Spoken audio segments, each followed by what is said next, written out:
The lights were bright. The room oscillant. This was supposed to be a simple broadcast, a leadership roundtable. World leaders gathered in New York. Cameras flashed. The world watched as President Donald Trump adjusted his red tie and leaned forward. Ben had begun to speak. At first, it was calm. He praised American strength, spoke about economic progress. Then his tone shifted. Without saying names, he began criticizing African leadership. They've had resources for decades, Trump said, smiling, but still waiting for handouts. Something's not working over there. Laughter echoed from a few guests. The room got colder. Captain Ibrahim Traoré sat quietly. He didn't blink. The camera panned past him, catching the silent storm building beneath his calm eyes. He looked at Trump, then down, then slowly stood up. The moderator paused. The room froze. Traoré acute didn't raise his voice. But Wade said next. It sliced through the air like lightning. "Mr. Trump," he said, "we are also human." Dead silence. Even the cameraman forgot to breathe. It wasn't loud, but it shook the room. Nobody could have predicted what would follow next. At first, no one moved. Then the moderator coughed nervously. Captain Traoré didn't sit back down. He kept speaking slowly, clearly. "We have been called corrupt, univilized," he said. "But who armed the warlords? Who stole our gold, our uranium, our oil for centuries?" The audience was frozen. "We didn't ask for pity," Traoré continued. "We asked to be respected as equals."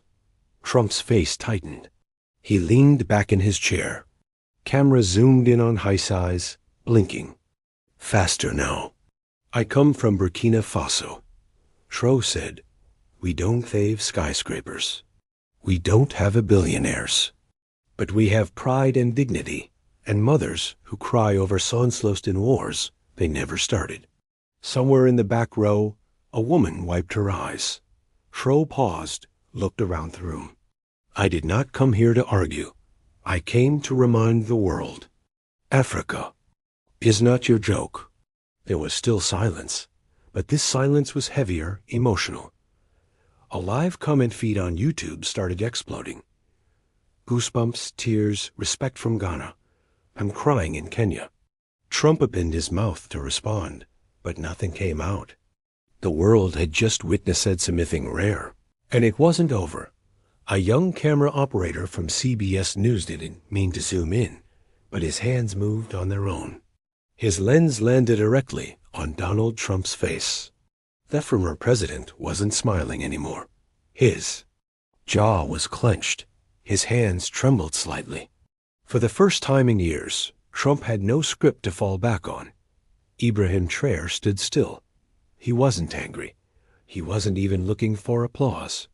He just told the truth. "Before you condemn us," he said, softly, "look at the mirror. History will speak and we will speak back." The crowd didn't cheer. They couldn't.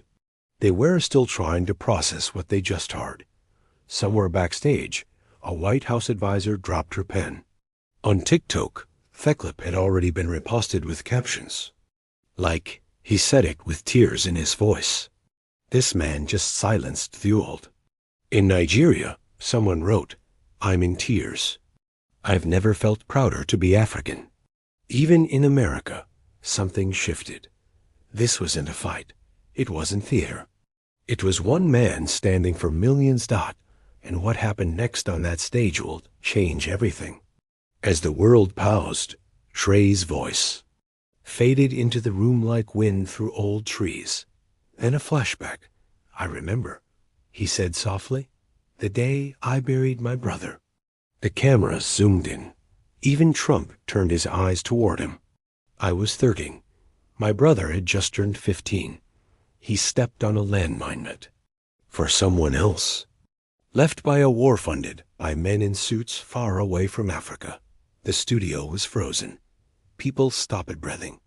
"I held his body in my arms for hours." Traoré said, "I didn't cry until night came." I didn't scream until hyenas howled. A tear rolled down his cheek. Just one.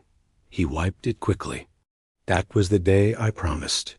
No more silence. No more pretending we airless. Trump blinked.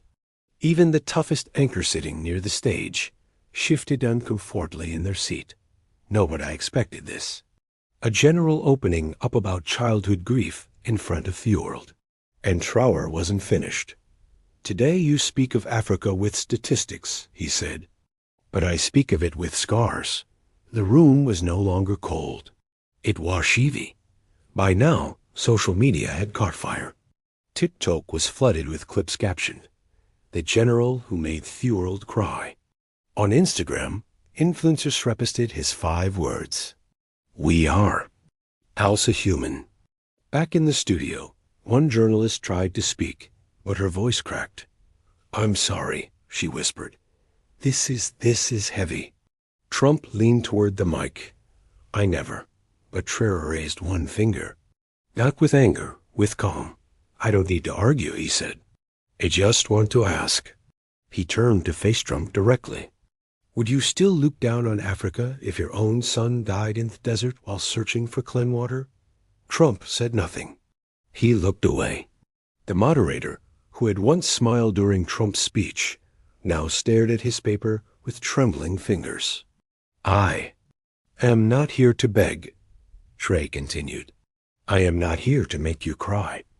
He paused, looked directly into the main camera. I am here because millions back home have no voice and they're tired of being shamed for surviving. In the control room, the director whispered, Don't cut. Keep it rolling. This was no longer television. It was a story. And it was just getting started. The silence was broken by the sound of Trump clearing his throat. His voice, usually strong now, carried a different tone. I never meant to offend, he said. I was speaking about accountability, not people. But Trey didn't flinch. Accountability? He asked Dot, did we sign the contracts that robbed our land? Did we ask for slave ships or sanctions? Trump opened his mouth, but nothing came. The audience watched. Stunned. Tears were visible in several eyes. One woman, near the front, whispered, He's speaking for all of us. Trey stepped closer to the center of the stage. I didn't hate you, Mr. Trump, but I won't let Africa be humiliated. Not anymore. Then something strange happened. Trump's eyes welled slightly.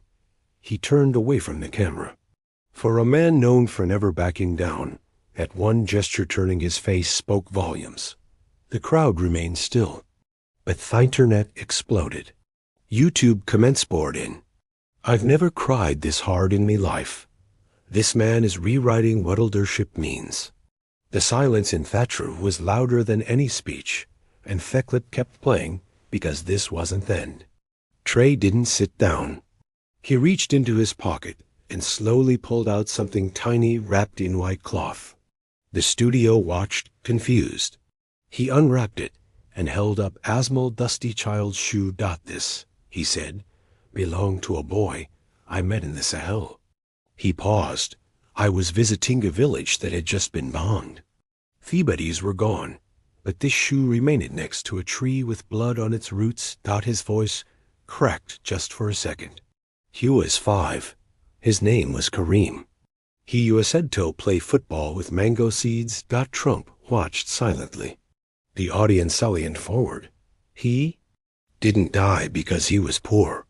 Headed because the weapons came from rich countries who didn't care where they landed. A quiet gas echoed through the room. I kept this shoe, Tro said, so I never forget the price children pay for adult silence. He set it gently on the table. Trump looked down. Not at Tro, not at the crowd, but at the shoe. For once, he had no words. The fueled was screaming. Just as the moderator tried to move on, shortened and whispered something in French. It wasn't scripted. It was and single quotes T plan. Ilva nris. The translator hesitated, voice trembling. They don't see our tears, she said, translating slowly. They only see her scars. The words pierced the silence like thunder. A black Americanjournalist in the tour. Second row put Hishin to his face and wiped away a tear. A woman in Segal posted the clip writing. He speaks like our fathers and like our sons. TikTok exploded with the whisper in slow motion. Viewers added music. Others added subtitles, but the meaning was theism. Africa was finally speaking, not with fire, but with truth. Trump looked up and spoke carefully. But haven't we also helped? Your continent. Trey nodded respectfully. Yes, but help is not respect, and charity is not justice. He wasn't shouting. He wasn't angry. He was just tired. Tired of pretending that survival was enough. That Africa should be grateful just to be invited. To speak, the moderator finally said, "We need a break." But no one stood up, because something sacred had just been spoken. As cameras panned across the stunned studio, Trey gently reached into his pocket again. He unfolded a single page. "This letter," he said, "was written by a mother in Ouagadougou. Handed it to me at a refugee camp. She couldn't read or write, but she dictated every word." He began to read to the world leaders. "I do not want Germany. I want my daughter to go to school without being afraid. I want my husband to come home alive. I want me baby to drink clean water. I want to be treated like I matter, even if I do not speak English. My name is Amainata. I am not weak. I am not a problem. I am Amather." There wasn't a dry eye in the room. Trump's lips tightened. A slow breath escaped him. Even the host had tears spooling in her eyes. Traoré folded the letter carefully, as if it were glass. "I promised her I would read this on the biggest stage I could." He looked at the camera directly into it. "To those who say Africa is broken, I say you haven't listened. You could feel it through. The screen, the heartbreak, the power, and the storm still building. I want to share something I've never shown Onion." Truo said softly. He opened his wallet.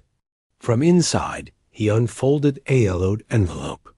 "This was a letter I wrote to my father. Night before he died. I never had the courage to send it." The audience froze. He began to read. "Papa, I am scared. The soldiers what trained me told me to never cry, but I can't sleep at night. I see fire behind the eyes. I hear the children scream even when it's silent. I want to be strong like you, but sometimes I feel broken. If I don't make it back, please know. I did it for Mama. I did it for BK Aina." That his voice cracked on the last word, that the camera caught Trump quietly blinking. His fingers tightened around the armrest. Tro folded the paper. "I carry this letter everywhere, not to remember fear, but to remind myself that leadership is not about titles. It's about pain and protecting those who feel it the most." The studio was silent, but online, people were sobbing. One of the moderators finally found her voice. "Captain Troy," she asked gently, "why do you think your words are touching so many people?" He turned, paused, and slowly rolled up his sleeve. A deep scar stretched across his forearm. "Old Butte unforgettable. I got this at age 14, he said. "We had no doctors, no anesthesia, just a village elder and my mother holding my hand." He looked into the camera. "I didn't cry because I was strong. I didn't cry because I didn't want her to agree." Gasps filled the studio. I remember looking up at her face. She was shaking, sweating, whispering prayers. And I swore to myself that if I ever got a chance to lead, I would protect mothers like her. Trump sat still. The scar said more than words ever could. People watching around the world typed through their tears. This isn't politics. This is humanity. Every scar he shows, I feel in my heart. Why are my eyes wet and my soul heavy? TikTok clips exploded again. And for the first time, even Trump looked small. Traoré reached into his folder one last time. This is the one thing that still breaks me. He held up a wrinkled photo dot. It showed 3 boys barefoot, smiling, standing in the sand with sticks in their hands. That's me in the middle. On me left, Boubacar. On my right is UFU. The photo, zoomed in on screen. We swore grow up, become soldiers, and protect our village. He took a long breath. They both died before they turned 16. The moderator looked down. Trump stared ahead. I carry this photo because it reminds me of the promise I made Totham, to myself, to every African child who dreams of something more than survival. He looked directly into the lens, his voice now just above a whisper. Some of us made it out, not because we're better, but because we were lucky. A tear finally slid down his cheek, and this time he didn't wipe it away. In that moment, the audience no longer saw a leader. They saw a boy who had carried death, dreams, and duty on his back since he was a child, and they cried like it was their own story, too. Just as the studio tries to move on, a surprise breaks the moment. The moderator receives a message in hierarchies, and suddenly stands. We've just received a live video call request from Burkina Faso. Tro turns, eyebrows raised, the screen flashes, and a woman's face appears. She's older, weathered by sun and sorrow. I am Miriam, Captain Traoré once saved. My son from an armed ambush. She begins, her voice trembling. My son would not be live if not for him. The camera closes in on Traoré. His lips part. He recognizes her instantly. MIAM continues. He carried my boy on his back for 6 kilometers, bleeding, barely breathing. He didn't have to, but headed. The entire studio falls into a haunting silence. Even Trump blinkered. Then the woman adds tearfully, hadn't just saved my son. He gave my family back our hope. The live stream chat explodes. I'm sobbing. This man is a hero. Why haven't we heard this before? One TikTok comment simply reads, if this man ever in the world, I'd follow him. After Miam's message fades, the spotlight swings back to Trump. For a moment, he remains silent. His hand, once firmly gripped on the podium, slowly loosens. Then his voice cracks. I didn't know. Hemeters. No one expected that. I didn't code those. Were the stories behind your eyes? Traoré doesn't flinch. He simply nods. Trump looks down, struggling forwards. He adjusts his tie. His tone softens. I've made bold statements in the past about power, trade, security, but maybe I forgot the human part. Then something even more shocking. Trump says, you remind me of someone I once knew. A soldier I met in New York, Haitian. He saved my driver during a storm and never asked for thanks. The camera cuts to the crowd. There's disbelief and something else. Respect. A ripple moves through the online world. Is Trump actually moved? Did Tro just humble the most powerful man on live TV? Real recognizes real. For the first time in years, the former president seems human too. And that contrast, power meeting humility, is what makes viewers unable to look away. Just when the emotions seem to peak, another twist dot from the back of the audience, a young boy stands up. He's around 11 years old, skinny, nervous. He raises his hand. I have something for Captain TR, he says. The camera zooms in. His voice shakes. He walks to the front and pulls something from his jacket. It's a drawing of a small African child standing beside a giant figure with a cape that says, Hope. The small boy is barefoot. The giant is Captain Trout. I drew this after I watched you talk last night. My mom said not to stay up, but I couldn't stop. Thinking about what you said, about scars, about being human. Traoré kneels down and accepts the paper, eyes moist. I want to grow up and be like you, the boy whispers. Traoré hugs him tightly. The cameras catch it. Every phone flashes. People cry. TikTok floods with the clip. This boy just stole the world's heart. Even Trumpnets. That hug, it becomes the master-played moment of the entire broadcast. And the world doesn't just admire Traoré anymore. They feel him. Just as the boy returns to his seat and the crowd begins to applaud softly, a soft static echoes throughout the studio speakers. Then comes a voice, calm, aged, recorded. My son, if you ever hear this, it means our voice reached beyond borders. Studio falls completely silent. It's an audio message from Captain Trout's father, recorded years ago and never played publicly. Traoré's eyes widen. Never be ashamed of where you come from. Never let them forget our hands built the rails, the roads, and the cities, even if they deny it. The crowd leans forward, transfixed. They may call you small, but remember, humility isn't weakness. It's the birthplace of greatness. The entire studio goes still. Even Trump rests his hand against his chest. Traoré slowly lowers his head.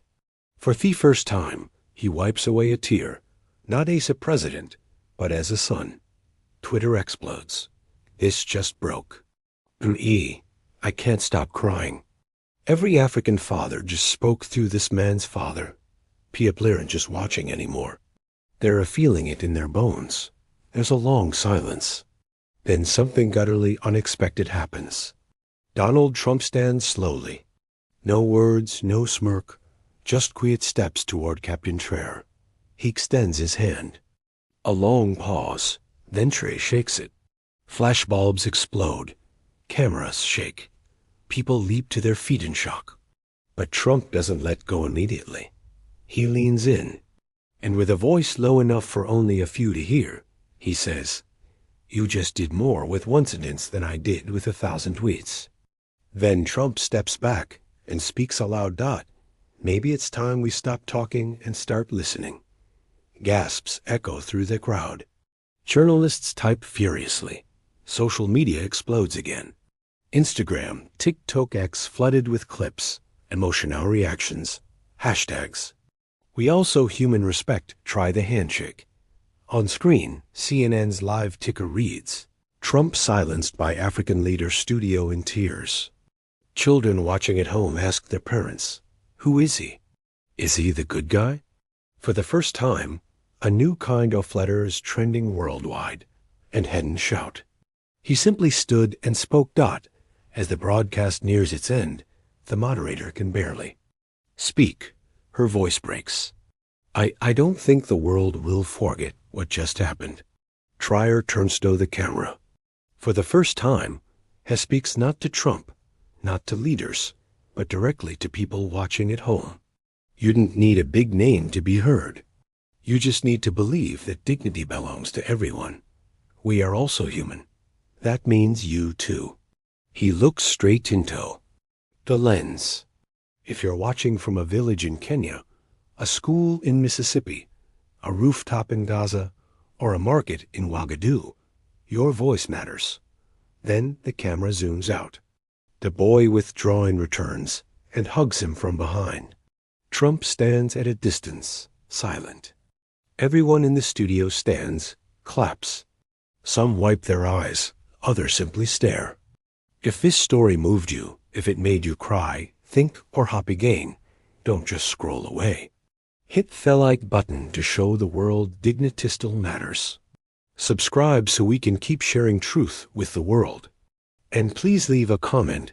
Tell me where you watched from and what this moment meant to you. Let's remind the world we are also human.